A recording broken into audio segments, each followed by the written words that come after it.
Got us a bit of a treadmill talk this morning. Y'all let me know if y'all can hear me.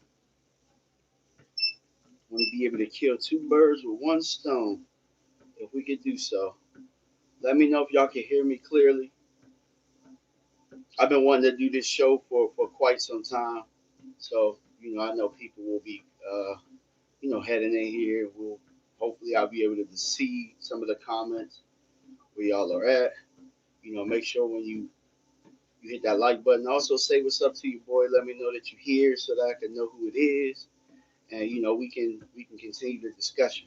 Because I have about 3 points that I want to talk about today as we go live, as we talk or whatnot. So say what's up to you, boy. Let me know that you're out there. Also hit that like button. Because we have a lot to discuss as I'm walking today. What up, Cowboys Thanos? What's up, bro? Salute, salute, salute, salute. I know that some of the fans have talked about how they like these treadmill talks. So, right now I set it up. Got it like my boy Tuck. Tuck ain't here. So somebody got to continue the treadmill talks, right? We got to put the hoodie on. We hoodie DMV. What's going on? Dak in Cancun with Rush. Hey, he sure as hell is. He sure as hell is. What up? What up, J Battle? What's going on, man? What's up? Well, I accidentally hit the pause button. What's going on? DMV representative. What's up? What's up, them boy kicks? What's going on, brother? What's going on? Let me turn it. Let me turn this up. This was a Christmas gift right here. This little walking pad. If y'all don't have a walking pad, look, it's cold outside, and they say the best method of exercise at our age, being able to walk. Being able to walk. So I got this 12-pound vest on right now, trying to get it in. Let's see. All right, hey, my man, them boys kick said he glad the defensive coach is gone. Absolutely. So I got some points, right? And I know that these playoffs are going to be tough to watch for Cowboys fans. So I urge you not to look at it as something tough. Like I talked to Rome, and I told Rome this because, me, Rome, and Tuck, we talk often. And I said, it seems like every off season, this is the cycle. And it's like, what do you mean by the cycle? It seems like it's been this cycle for quite some time. You get rid of the defensive coordinator. They bring in the defensive coordinator that they like. They narrow the search. They don't cast a wide net. And then you go in, you tell yourself that you like the hire or whatnot. You sell it to yourself, and you find all the things that defensive coordinator does, and that defensive coordinator don't do nothing of which they did without whoever they did it because they don't have the groceries. They're forced to deal with what's in Dallas, and it all just looks discombobulated. And then they go get another defensive coordinator. While the offense and Jay Battle, I'll answer the question of who I want the defensive coordinator to be. I'll answer it later, but it just seems like that's the cycle. And it's also similar to the cycle of when they brought in McCarthy. Hey, put ones in the chat if y'all can hear me clear, because I just want to make sure that I'm clear, that, nothing goes buffering or anything like that, because I am down in my basement, and sometimes these cement walls and stuff like that, they can get a little bit crazy. All right, cool. So you can hear me. So it just seems like it's the same cycle, the same mumbo jumbo that content creators are going to sell you. And I'm telling myself, I'm not about to dive in to a whole bunch of film. I'm not about to go see what this person's tendency is, what that person's tendency is. Like, at the end of the day, it's sitting right in front of you of what Dallas typically does. And in DMV fashion, I gotta speak up because that's why y'all came here. Y'all came here for somebody to tell y'all some truth. Appreciate it. That's a lot of ones right there. Appreciate y'all. And it's just like you look, and you're probably looking at this thumbnail. You see D-Law, you see Micah, and what we're taught to do, what we're conditioned to do is we're supposed to hate the person that left. We're supposed to believe that everything that happened with that person, it was all their fault, and that they just didn't buy into the Cowboys way. The Cowboys way is the right way. What they did is wrong. And here, every playoffs, you see somebody that maybe they signed to a long-term deal that they weren't supposed to, or somebody that they let go that they weren't supposed to, and you see them thriving somewhere else as a role player. One of the issues Dallas had, they have a turnover issue. They have a turnover issue. They don't know who to sign. They don't know who to invest their money into. They don't know who to invest their future into. Second, they don't know how to build. They don't know how to build around their said superstars. They just pay you and assume that everything's going to fall in place. And because they paid you, everything is just going to get fixed. Like, just because they paid you, you don't need any type of support. They don't build around you. They don't build around their investment. So really, what it becomes is really reckless spending. Is what it really is. It's reckless spending. You're spending money just for the sake of spending money, and then you come to the fans and say that this is the last time I'll invest here and do this. And it's like, nah, we got to speak the truth. It's not all on these players. It's really the structure around everything, and that's why I'm here to talk. Make sure y'all tell people that I'm here, and I'm gonna expose some truth here. And there'll be people that are watching right now that'll act like they came up with it, but they didn't. And that's okay. It's all good. It's all about getting the information out, and that's fine. So, my number one point. We got on D-Law real bad.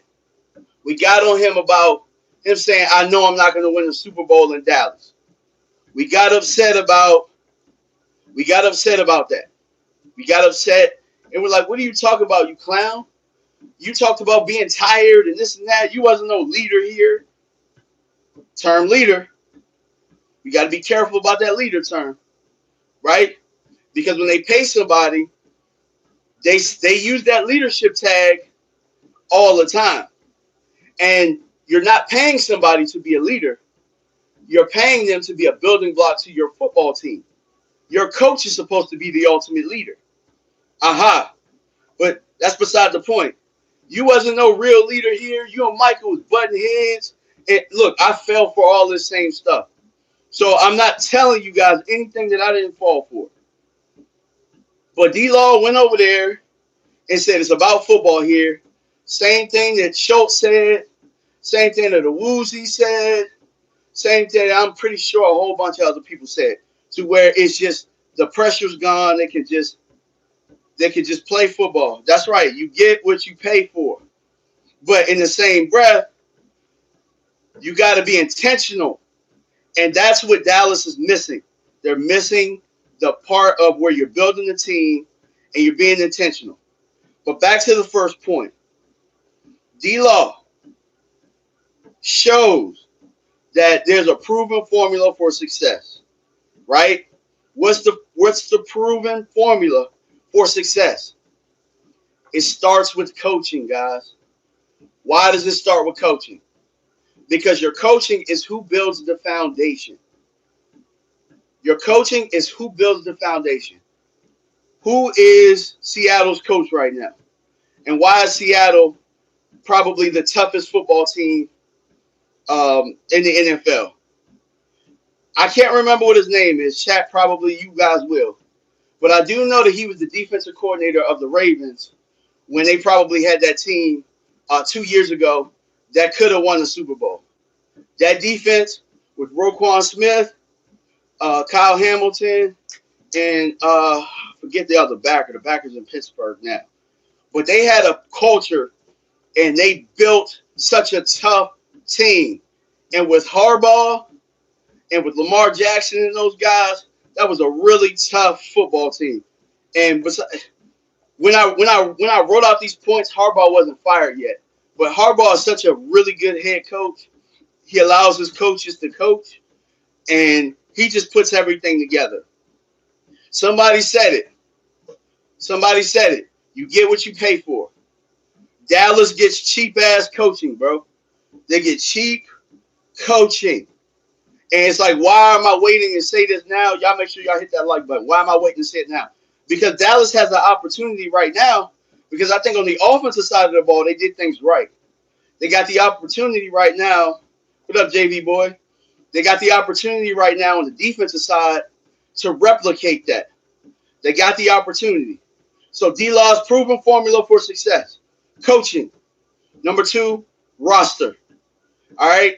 I'm not going to sit here and act like Dallas doesn't find good players. They do find good players. But the issue with Dallas is they're top heavy. We talked about this the last treadmill walk. They're top heavy. And with the top superstars, your team is not built to fit around where your talent is up here. It's not like, think about this, right? When Jerry Jones made the trade for Micah, cool. It kind of makes sense, right? Makes sense that you go and you trade Micah. D-Law's gone, you trade Micah, right? And then your method of madness is we got to be able to stop the run. One player is better than having 4 to 5 players is better than having one player. So that's what you're selling. And you got the opportunity really to prove that right now. So I'm not saying that they can't prove that, but I'm saying you took a step back in order to do that. So I'll just ask the logical question. Why couldn't you build your team? And these are the questions nobody asked. Why couldn't you beef up your interior while you had Micah and D-Law? You had draft picks. You had money. You could maneuver money. Why didn't you beef up that interior? And I'm not saying Quinnen Williams. I'm not saying Kenny Clark. There were veteran DTs out there like Snacks Harrison, Puna. There were guys every year, year in, year out, that you might have been able to sign to 1 to 2 year deals. They did not value DT then. So what is it that made you say, I'm about to get rid of both pass rushers, and we're going to go young there, and we're going to go spotty veteran on the edge, and we're just going to go real deep on the interior, even though we signed Osa to a big deal? That's where I'm like, I don't know if they allowed emotions. I don't know if they allowed emotions to get the best of them with this team building, but it's ass backwards. They can fix it, but they had to take a step back. They had to take a step back when in actuality, there were some veterans that they could have added in key places to build around D-Law, build around Micah, you know? And so they tried to go cheap with the interior. They tried to go cheap with linebacker. All the things that you could surround that defensive talent with, you did not spend money there. You didn't spend money. And so you got what you paid for. And so I look at D-Law, right? I'm not saying I don't think D-Law is a superstar. I think D-Law is a really good player. Really good player. I thought he was always a solid player. In Dallas, they treated him like he was a superstar, and he was not. They fall in love with the guys that they fall in love with.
Okay, what about now?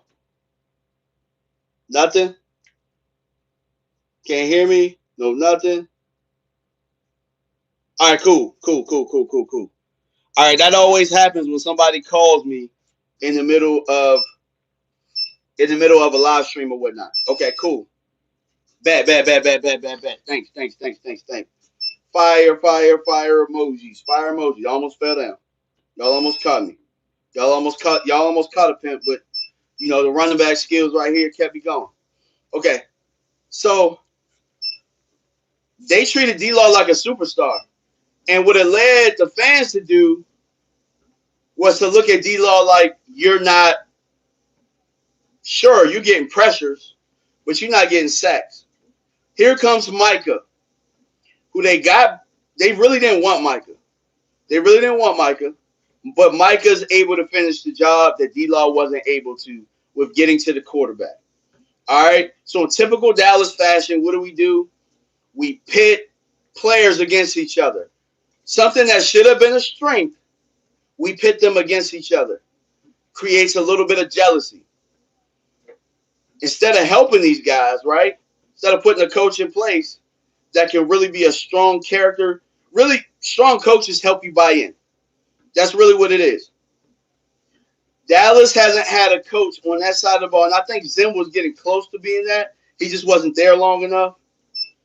But they haven't had a coach that can really bring them together. I think DQ was close, but DQ, you pitch your head coach and your DC against each other too, which is another point that we're going to talk about. So let's go to the second point, which is Micah and D-Law dynamic, right? Them fighting each other. Cool. So the way that things looked, it looked like you were turning a new leaf for Micah. It looked like you were getting D-Law out of the way so you could build this team around Micah, which you had never done. They had never built the team around the superstar. Now, Micah is a superstar. D-Law was not a superstar. That should have been nipped in the bud. D-Law was not a superstar. Micah Parsons is a superstar, right? And so, even with him going, should have built the team around Micah.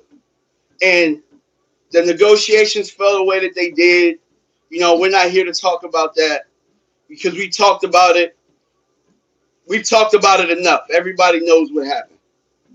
But the only thing that I know out of the dynamic is that both of them are gone. Both of their teams are in the playoffs. Both of them are impact players on their playoff teams. Now, Micah's hurt. He's gone with the ACL injury. So we know that. But before then, Micah was going on a tear. All of a sudden, Micah can play the run. You guys told us he couldn't play the run. He's in a place right now where he's selling out and he's playing the run. He's in a place right now that's gonna build around him. He's in a place right now that spent all that money. So Green Bay, they know how to build teams. Do they know how to finish? But they know how to be in the hunt for sure. They know how to build a team.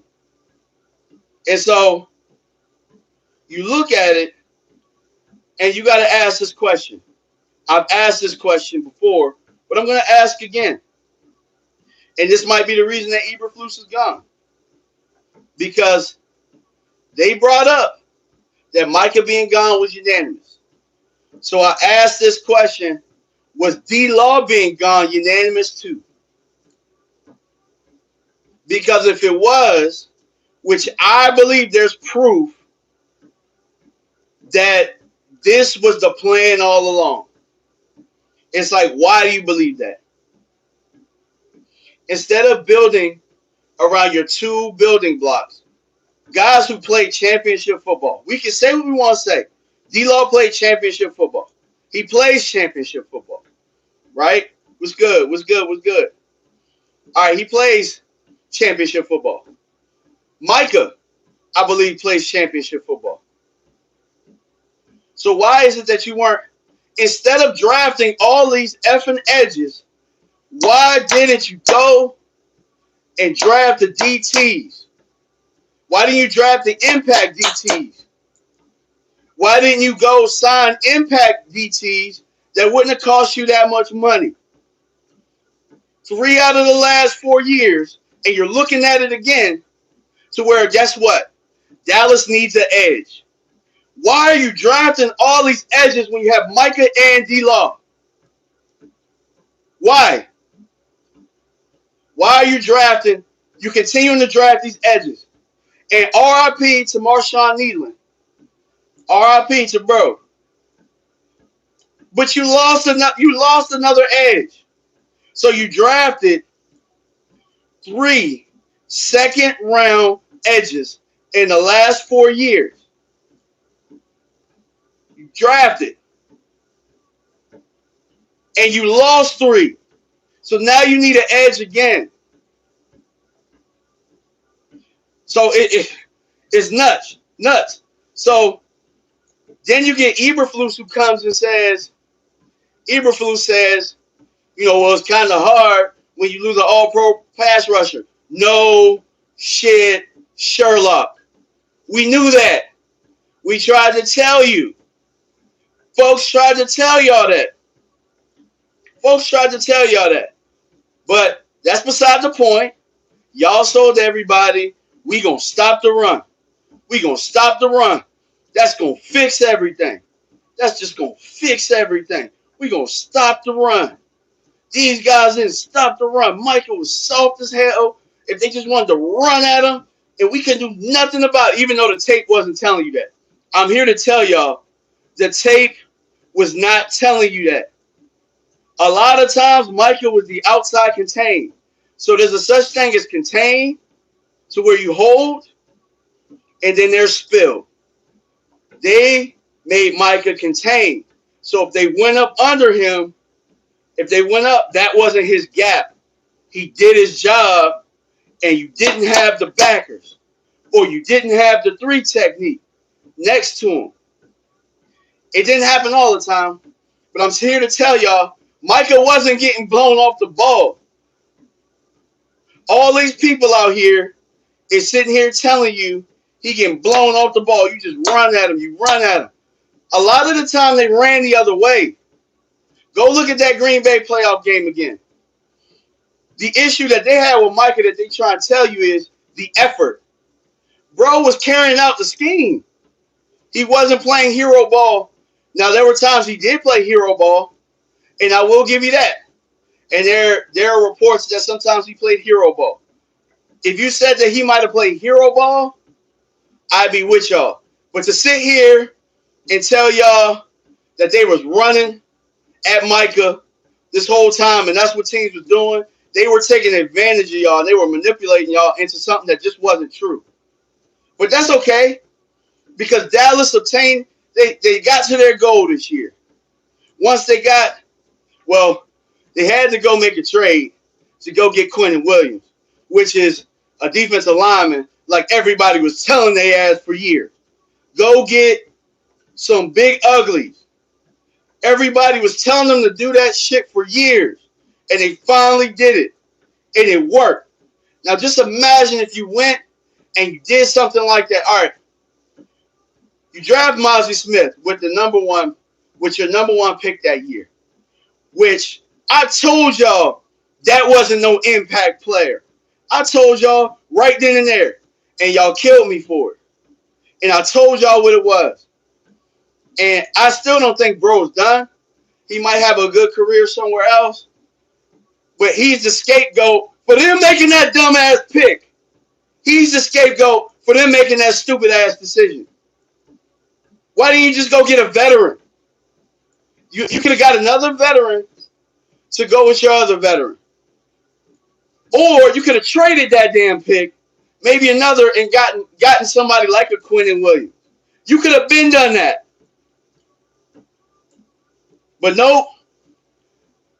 Like typical Dallas fashion, they tell you, oh, Mozzie lost too much weight. Oh, he's gaining the weight back. He's gaining the weight back. Oh, Mozzie, we're going to ask him to be a 3-tech. Oh, we're going to ask him to be a 1-tech. They never had a plan for the kid. They never had a plan. They never had a plan for Micah. They never had a plan for D-Law. They get these guys on defense. Hell, let's be honest. Before this year, they didn't have a plan for Dak Prescott either. They didn't have a plan for Dak. They finally got a plan where they went and got GP. They had no plan for Dak. This team that was built, this team is still built for Tony Romo. It was still built for Tony Romo. Maybe one thing they might have done, they went and got Amari Cooper. They won with that trade. They went and did the same thing with GP. How many years have the fans been telling them? How many years have the fans been telling them to go trade or go get that type of receiver? And it worked. Maybe we know a thing or two. Or maybe we're looking across the league and we're seeing other teams build their teams that way. But there's a disconnect. This is the third point. There's a disconnect. And watching the press conference the other day, I was glad to watch Jerry Jones be humble. Okay? Mr. Jones, you'll never catch Mr. Jones. Mr. Jones was humble. Okay? Mr. Jones is listening to us. Okay? Mr. Jones. Vach pointed this out on his show the other day. Right? He said that they get a social media packet on their desk about what the fans is chirping. They get a social media packet on their desk about what the fans are chirping. This is why I need you guys to share the hell out of this. I need y'all to share the hell out of it. We don't care about the glitz and glam. We don't care about do I have graphics behind it? Do I have videos? Do I have B-roll and all that type of stuff? My theme here is tape don't lie. And what do I mean by that? Eye in the sky don't lie. Third perspective. What that means is you got this person's perspective. You got your perspective. Then you got what's the third perspective. In this case, in football, it's always the eye in the sky. Us fans, we're the eye in the sky. Tape don't lie. We're not going to sit here and lie. We're not going to lie because we've been wanting to win for 30 years. I'm 39 years old. Last time this team won, I was 9. Last time I won, this team was 9. Now, again, I'm here for y'all. You know, I'm a fan of the fans. I'm not a fan of the Cowboys. I'm a fan of the players. I'm a fan of y'all. And I want this team to win because of y'all. I'm no longer emotionally attached to it, but I'm just gonna leave logic. There's gonna be logic here. We're gonna leave logic. If anything else, you remember you tell them, DMV, damn that DMV. You know, I don't know if you're a fan, but sure as hell is logical. I don't know what it is. I had to be able to remove that emotion so I could tell y'all the truth. And here's the truth. I listened to Jerry at that press conference the other day, and god daggone it, if Jerry feels like he can pull off all the stuff he was talking about, Jerry finally figured out what I just pointed out to y'all in these last 3 points. Jerry understands that it's their fault. He understands it. Now, with that being said, bro also said this is Venezuela. He also said that. He also pointed that damn Eberflus hire on Shotty, which might mean if Shotty don't figure out much next year, Shotty ass might be gone too. Shotty ass might be gone too. Shotty might be on the hot seat. You know what I mean? So, coaching, 3 DCs in 3 years, about to be 4 in 4 years. This is the formula that they have to fix. They have to get a DC in here. If they truly believe in Shotty, if they believe in building with Shotty, if they truly believe in it, hear me out, guys, when I say this. Hear me out when I say this. If they truly believe in building in his vision, they have to get, yeah, you said it, Mike. They have to get consistency. So, how do you get consistency? You get consistency by getting a defensive coordinator that Brian Schottenheimer trusts with his life, because his coaching life depends on it. His head coaching, his dream depends on it. He's waited his whole coaching career. Bro was brought up as a little infant all the way up, and his dream is what he's doing right now. Okay? His dream is what he's doing right now. And you look at Jason Garrett, right? Because this reminds me a lot of Jason Garrett. Jason Garrett said all the right things. He had all the youthful energy. He had the look, you know what I'm saying? He was the Ivy League graduate, and he had all the answers. But after a certain point, all this got worn out, and people was tired of that. And people saw right through this, and you saw a yes man. You saw a yes man. You saw a broken man. You saw somebody who was in the pinnacle of when this team was the very best. You saw somebody who was here in the 90s, who was part of that team, who saw Troy Aikman, who saw Michael, who saw Emmett. You saw Jerry and his fan base break him. Shotty is right there. Shotty witnessed greatness. You might not say his father was an all-time great, but his father was a great coach. Shotty's been around great coaches. Pete Carroll is a great coach. Rex Ryan, he was a great coach. So Shotty knows what it looks like. He knows what it looks like. And if you go out here and you get another aspiring head coach as his DC that might not be here another year, or is brought here with the idea that they're going to be the Dallas Cowboys' next head coach. Because I'm pretty sure that's what Dan Quinn was brought here as. I'm pretty sure. And I can almost think and say to myself that Dan Quinn checked out the moment he had a real opportunity to build something of his own. Do not get another coach, bring him in here, and have Shotty looking over his shoulder, because I don't trust what's going on over there. That coach needs to embody what it is that Shotty is building, because Shotty needs to be able to oversee everything.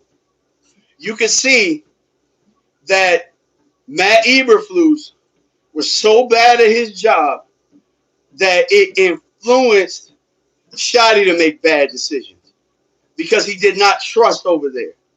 All right? Now, I'll give you two winning formulas that I said on Cover 3 the other day.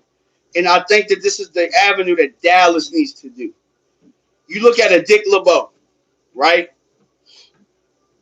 Dick LeBeau was a long-time coordinator, Hall of Fame type coordinator with the Pittsburgh Steelers. And they just had this identity to them. And it just fed over from Cowher to Tomlin. But you look at Pittsburgh being so tough because of those teams. You think about Ryan Clark knocking people out. You think about James Harrison. You think about Joey Porter. You know, you think about how Pittsburgh was able to build their defenses. You knew that when they drafted certain people, that's a Pittsburgh type of guy, right? That's a Pittsburgh type of guy. Dallas don't have it. You want to know what Dallas type of guys are? Guys that Will McClay or that room try and sell you on. Small school, middle school guys. Mid-tier guys. not the Alabamas, not the Georgias, where they're bred to win championships. They try to sell you on the Boise State. They try to sell you on that. Oh, or I'm not going to say, look, Mozzie was from Michigan, but a Michigan DT. But Michigan, he was the wrong DT. You know what I'm saying? I'm not saying Michigan doesn't bred them. Not saying that at all. I'm just saying the way that Dallas built their team, they weren't bringing in winners. You know what I'm saying? And so Quinnen Williams, yeah, he lost in New York, but he's a winner. Kenny Clark, winner. GP, y'all like Pickens? That's Georgia. You get what I'm saying? Y'all understand what I'm saying? Not a Tolbert, because you damn near almost gave up. You gave up a little bit more to go get a Pickens. But look at the pedigree of Pickens compared to Tolbert and where they came from and the development, So you got to go get a DC that knows what they're doing. Shotty says he wants a teacher. Shotty says, I want a teacher. But you got to get somebody that, Shotty, if you feel like you're going to be here for the long haul, you got to get somebody that's going to be here for the long haul. But the long haul has to impact right away because your window is short. So it's a very complex situation. You got to get somebody that knows what the hell they're doing. And so that's why I was a big Schwartz guy. I'm not a Flores guy. I am a Flores guy, but I think he's a head coach. And I think that creates a dynamic. If you were to go ahead, you offer him a crazy bag, you're essentially saying, you might as well fire Shotty right now and make Flores your head coach. You might as well do that to create some continuity because either Flores is going to be gone in 1 year or Shotty going to be gone. It can be in the same situation. You know what I'm saying? You got to go get somebody that strictly wants to be a defensive coordinator for a while. You know what I'm saying? And that with that defensive coordinator, they're going to help you build a tree.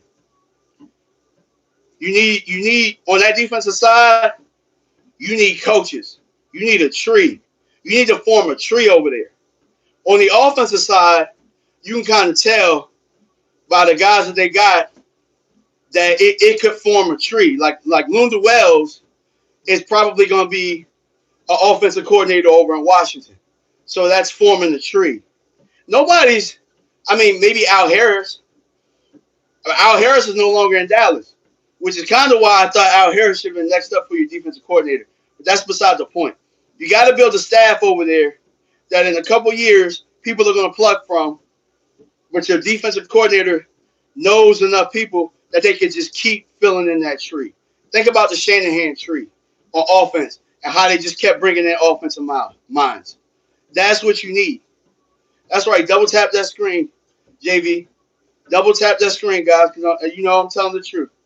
I'm telling the God honest truth. They have to revamp that defensive side like they did the offensive side. And it has to make sense. And it has to fit with what Shotty's saying. Okay, cool. And on top of that, Shotty's got some work to do on his side too. You said you're going to run the ball, so continue to run the ball. Run the ball. You know what I'm saying? Run the ball. Run the ball. Stop the run.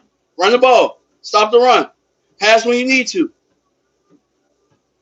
Appreciate you, Keystone. Salute, my brother. Salute.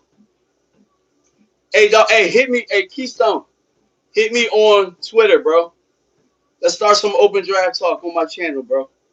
Hit me. Hit me. We're going to hit this DMV draft talk every once in a while. I definitely want you to be a part of that because we got to know Keystone's cold files, bro. We got to know about the hidden files, bro. We got to know about the hidden gems. My guy Keystone does it with the best of them. For sure. For sure. We got to set it off this offseason, brother. We definitely do. Let's do it. We always talk about it, but let's get it in. Let's do it. Right?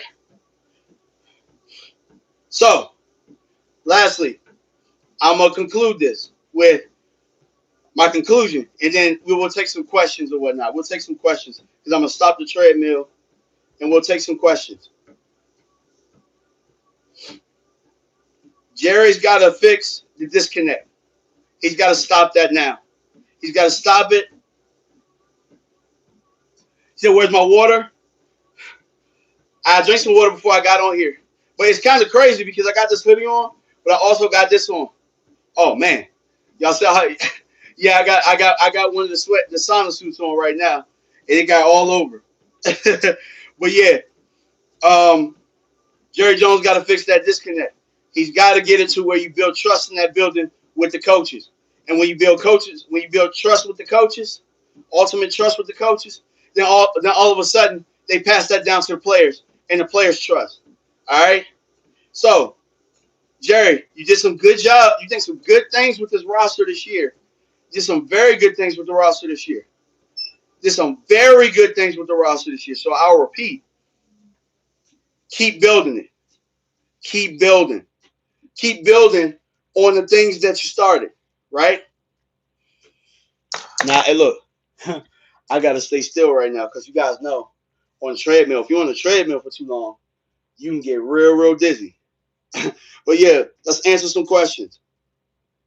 Logan Moore, who did the Cowboys play this weekend? They playing themselves, bro. They playing themselves. They played themselves is what they doing. That's funny as hell. Shout out to Logan. Hey, shout out to y'all. Good luck to y'all this weekend. You know, I ain't a hater. I ain't gonna hate. But I can't speak for the people in the comment section. I can't speak for the people on Twitter. So y'all better win this week. That's all I'm gonna say. Brandy, yeah, defense was horrible, for sure. Cowboy Stadium said Keystone Cole when it comes to that draft talk, one of the best in space at it, for sure. For sure. Definitely. Yeah, Ron, smash that like, y'all. Smash that like. Ron, you used to walk and talk? That's funny as heck. Logan Motorsports cuddles under a Cowboys blanket with you. Hey, that's funny as heck. What y'all think about the points, though? What y'all think, man? Mike Aldana said, Jerry said he wants to retire as the owner who has the most Super Bowls. Well, you kicking the can for the last 30-plus years. I mean, shoot, he was on pace. He was definitely on pace, Mike. You're definitely right about that. Yeah. I mean, but I'm going to tell y'all something about Jerry, man. Jerry's a tough SOB. Y'all remember how Stone Cold Steve Austin was the rattlesnake tough SOB? Hey, bro, Jerry done beat everything that had beat people. He's beaten allegations. He's beaten cancer. You know what I'm saying? You know what I'm saying? The dog, look, his football team might not be a winner, but he's a winner. And the team got to resemble who he is as a person. You know what I'm saying? I don't always like the decisions. I don't always like how he markets his team and all that stuff. But I can't say bro's a loser. I can't say that. So he needs his football team, and he needs to build his football team like what he embodies in life. You know what I'm saying? Yeah, he tell you a tough old bird, bro. Yeah, tough old bird. That's right. Jerry done fought with the NFL. Yeah. He won the ratings game. Bro, listen. That's why we need him. The things that he wants to win and he's been winning at. They've been wanting to win at getting the ticket sales to where they are every year. And they always win that. Ratings. They always win that. ESPN First Take or the keyword battle. They always win that. Now build your football team. Now take that energy because, see, that's why we don't like the title of GM plus the owner. That's why we need you to now, as a GM, take that same energy and be able to build a winner. Brandy said Jerry did a great on offense and bringing in Kenny and Q, but the DC hire was a fail. Didn't they watch Coach on the Bears? SMH, he's stubborn and doesn't try to relate to players. For sure, and people kind of knew that, but that's why in my mind I'm saying to myself, I never really liked the hire. I think I told people that in the beginning, but I tried to sell it to people because I know that people need hope, and and I'm no longer going to sell hope. I can't sell hope. I can't sell hope, and it's not that I did it on purpose or that I knew things were going to be bad and I tried to sell you guys something so you could click on the channel or anything. Nah, because I believed in because I got to a point to where I had, in order to sell sometimes, you got to believe it yourself. And I thought that the defense was going to be really good, and I was so wrong. I was so wrong. And instead of deflecting that blame on players because I was wrong about my point, or deflecting it really on Jerry, or deflecting it on something else, I just got to say, hey, I was wrong about this. Moving forward, I'm going to look at things and I'm going to believe it when I see it, right? Some things are good and you might like them and they give you hope, right? Like George Pickens. Like, you know, you might be wrong. I might have been wrong about the defense, but I was right about George Pickens. I was completely right about that. You know, I might have been wrong about Javonte Williams being RB1, but I wasn't wrong that the team he wore down. I wasn't wrong about trying to build a stable. You know, so you know, part of it is accountability, and it comes from the top down. I think Jerry the other day showed some accountability, but he has to walk it now. Appreciate the $5 super, man. Appreciate you, Keystone. Jerry said, F them picks. And let's see if he trade down to get them picks back, knowing we need as many dogs on defense. Stop playing Dallas. Salute. Hey, appreciate you, bro. You're right. And here's the crazy thing that I'm going to tell y'all. Because Terrence Parsons said this. And he's right. And it's funny. Because this is the ultimate sell job for y'all. This is the ultimate sell job. Everything that Kenny Clark said, right, about needing dogs and all of that, Micah said something identical to that. Even just last year, he said something identical. And now people are jumping on like, we needed a leader like Kenny Clark. Micah Ben said that. Micah Ben said that, bro. And so it's like we can't have revisionist history. Micah Ben said that. So, you know, we got to remember those things. We got to hold people accountable. Kenny Clark is right. So you got to hold Jerry accountable to that. Hopefully this makes the packet, y'all. I hope it makes the packet. But look. Oh, wait. Ron said Micah had power of the mic. He did. And here's the crazy thing. This is the last point I'm going to make. Because, y'all, look, I keep trying to get up out of here. But y'all keep bringing up good points. Y'all keep bringing up excellent points. Have y'all noticed how when Micah was in Dallas, how when they had the mic in his face, how Micah was this joyous person. He was his personality. And he was putting on for the gram. He was going to Tokyo with sumo wrestlers and all that. And Micah was all in the camera. He was like Diddy. He was dancing. He was dancing all in the videos. And Jerry, you know what I'm saying? You know, because Jerry was like that too. That was Micah. Micah was pretty much out here pretty much being a clown. It was a good clown, though. You know what I'm saying? Like, good clown. He's funny. Like, I like his personality, and I liked it a lot. And I still do. But did y'all notice how Micah all of a sudden turned into a savage? Micah not clean cut no more. Micah got a beard. Micah ain't got no shape up. Micah looked like he was watching film all night. Micah giving you know what I'm saying, for the people, for the young generation out there that's single out there who are dating and all that type of stuff. Micah was giving one-word answers in his interviews and stuff like that. And you know what I'm saying? Bro is about football now. You look at Trayvon now. You look at him answer questions. And here's the crazy thing. I don't know if they dial back because that's just the culture that they're at, or if the reporters aren't asking goofy-ass questions and is able to just get them to just talk football. I don't know. Y'all can tell me. Because I don't have an issue with our reporters. I like our reporters and stuff like that. Or I like the reporters that work with the Cowboys. But it seems like they're directed over, and this is just Green Bay, but it's not just Green Bay, because Schultz did. It's just like everywhere else, it seems like they ask football questions in their football tone. Micah toned that clown shit down over there. He did. I'm telling. Look, if y'all don't believe me, start watching interviews of other teams. Start watching interviews of other teams. Now everything is football. Micah looked like Now Micah's interviews sound like TJ Watt and Myles Garrett in their respective teams. And you know how you like, man, I wish my defensive superstar carried himself like Myles Garrett, carried himself like TJ Watt. Now Micah carrying himself like that in Green Bay. So I don't know if it's a culture thing. I don't know what it is, but it's a little bit different. But hey, appreciate y'all for tuning in. You know what I'm saying? Hit that like button if you didn't hit that like button already. Subscribe. Tell your people about this because this was a hell of a discussion. It was help. It was great point.